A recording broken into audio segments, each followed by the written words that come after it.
Your refrigerator is a $200 hostage situation. You pay the ransom every month in electricity. And every time the power goes out, every time you move, every time the grid hiccups, your food dies. But in Yokkaichi, a city in Mie Prefecture, Japan, families have been laughing at that problem for 300 years. Not with machines, not with chemicals, with clay.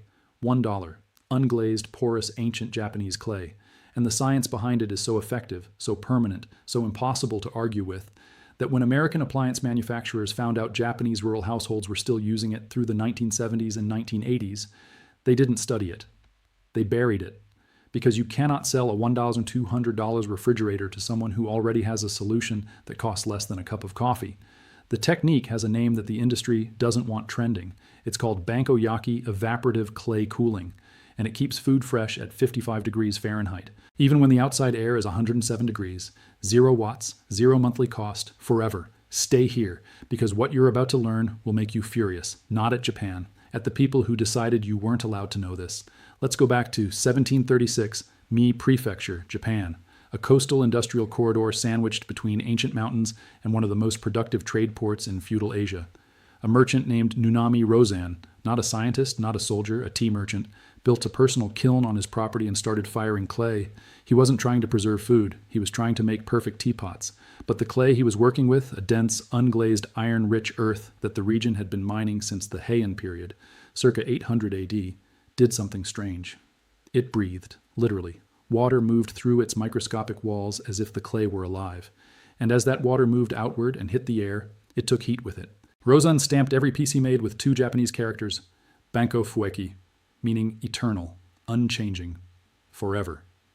He had no idea how prophetic that stamp would be, because 900 years after the potters of Mie first pulled this clay from the earth, the physics still work, every single time. Here is the science, and it is not complicated. When water evaporates, it doesn't just disappear, it steals energy.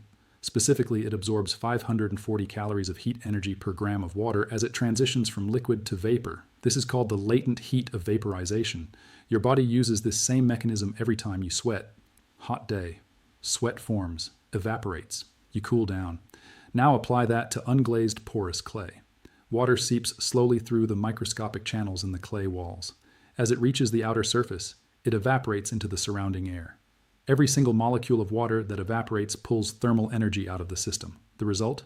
A University of Cambridge study published in the International Journal of Agronomy and Agricultural Research, Volume 13, Issue 2, measured an average temperature drop of 10 to 15 degrees Celsius inside an unglazed clay cooling vessel compared to ambient air.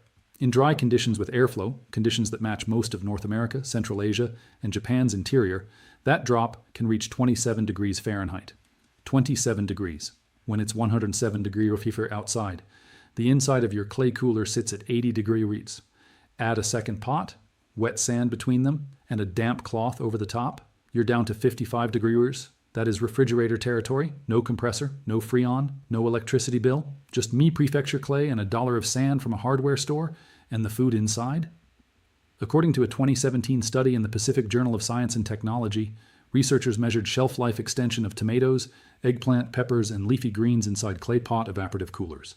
Produce that would last 1 day in open air, lasted 4 days.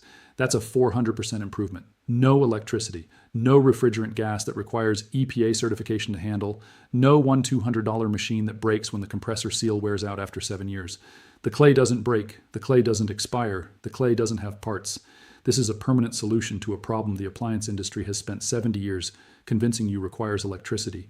They did not stop teaching this method because it failed. They stopped teaching it because it worked too well. You cannot build a subscription model around a clay pot. You cannot sell a warranty for physics. And the moment a technology exists that permanently solves a problem for $1, the $14 billion annual American appliance market, yes, $14 billion per year, loses its hostage. So the hostage stays, and you keep paying. If you've stayed with me this long, you already know more than 99% of people who walked into an appliance store this week. Subscribe right now and share this video with someone who complains about their electricity bill every month. Hit the bell, because the next video in this series covers a Japanese engine compound that Toyota's own engineers used in racing fleets in Nagoya, and never disclosed publicly. But don't go anywhere yet, because we're about to get specific. Exact quantities. Exact materials. Step by step. This is where the $1 part comes in. And it is almost offensively simple. You need 2 unglazed terracotta clay pots. They do not need to be Japanese. They need to be unglazed, not painted, not sealed, not glazed. The key property is porosity. The Japanese word for this type of fired but unglazed ceramic is yakishime, fired without glaze to preserve the clay's natural breathing structure. You can find unglazed terracotta pots at any garden center or home improvement store. The large pot, 14 inches diameter, roughly $4 to $6 used or on sale. In some regions, free from neighbors or thrift stores. The small pot, 10 inches diameter, $1 to $3. That gives you a 2-inch gap all the way around between the two pots. That gap is where the science lives. Step 1. Seal the drainage holes. Both pots may have holes in the bottom for drainage. Seal them with silicone sealant or a small cork. Let it cure for 3 hours. Step 2. Add a layer of sand to the base of the outer pot. 2 inches of coarse sand, not fine beach sand. You want grain size between 1 mm and 3 mm. Cost, under $1 for a small bag. Step 3. Place the inner pot on top of the sand. Center it. It should sit inside the outer pot with roughly 2 inches of space on all sides. Step 4. Fill the gap with coarse sand. Pour the sand into the space between the two pots. Pack it until it reaches just below the rim of the inner pot. Step 5. Saturate the sand. Pour water, roughly 1 to 1.5 liters, slowly into the sand between the pots. Let it absorb. Add more until the sand is fully saturated, but not overflowing into the inner chamber.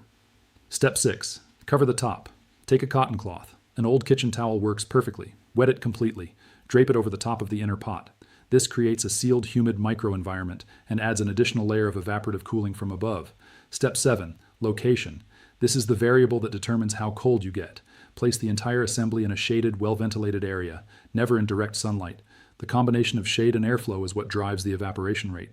In dry climates, Arizona, Nevada, inland Japan, much of the American Southwest, you will reliably reach 55 degrees Celsius inside that inner pot, when outside temperatures are above 90 degrees Celsius.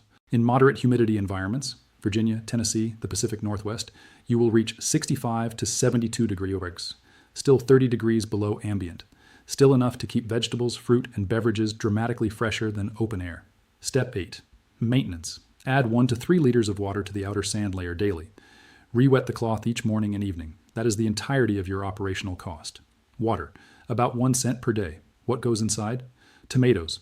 Last 4 to 5 days versus 1 day in open air. Leafy greens, 4 days versus 12 hours. Eggplant, peppers, okra, 5 to 6 days. Citrus and stone fruits, 6 to 7 days. Cooked rice and bread, 2 to 3 days. You are not replacing a modern refrigerator for raw meat or dairy. This is not what the system is designed for.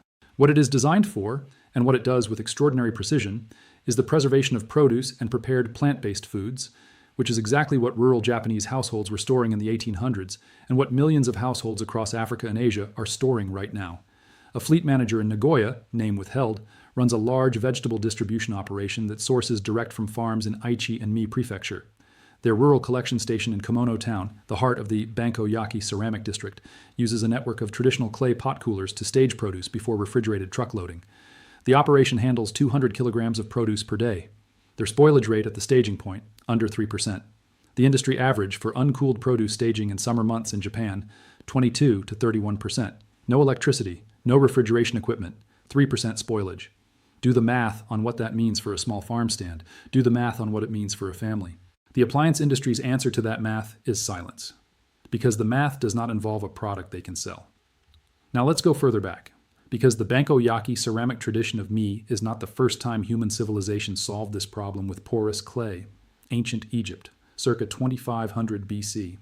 Frescoes found in Old Kingdom tombs, excavated by University of Chicago researchers in the Giza Plateau dig of 1924, show slaves fanning large porous clay water jars. The fanning was not decorative. It was intentional evaporative cooling. They knew what they were doing. They were accelerating the evaporation rate from the outer surface of the clay. They were pulling heat from the jar, keeping the water inside cool, in a desert, without electricity, 4,500 years ago.